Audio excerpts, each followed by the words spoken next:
let's start with the Pam Bondi congressional hearing where we didn't really learn a lot. I am not going to discuss any internal conversations with the White House. You won't even say whether you talked to the White House about this? I am not going to discuss any internal conversations with the White House with you. I can't comment on whether we have or have not or do not have pending investigations. I'm not going to discuss anything about that with you. I'm not going to discuss any conversation. Senator Coons, I'm not going to discuss any legal advice that my department may or may not have given or issued. I am not going to discuss any conversations I've had or not have. So it was kind of like a Q&A without the A.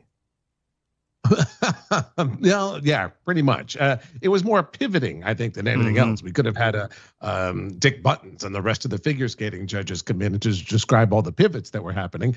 But yeah, she had essentially opposition research on each Democratic senator. So when it was their turn and they asked a question, she essentially ignored the question and then threw it back as an attack on that senator and some checkered part of their history. Yeah, that's what has become new about these hearings.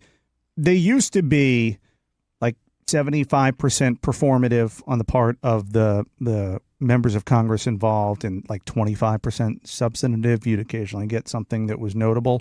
Now it's like 95% performative and maybe 5% substantive. And you also have the witnesses, they're going in ready to attack.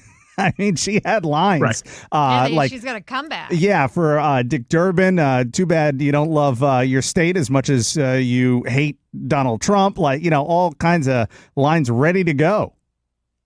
Yeah, but the issue, though, is that the senators, yes, the Democrats are grandstanding. Let me just put that out there. Yes, absolutely, the Democrats putting on a show.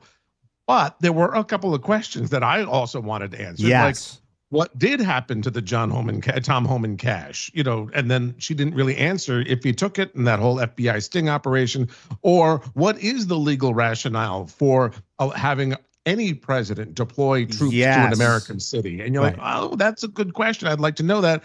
Instead, you get the pivot and the snark, and you're like, okay, so this is now just either she's performing for President Trump or the senator is performing to be on MSNBC that night. Exactly.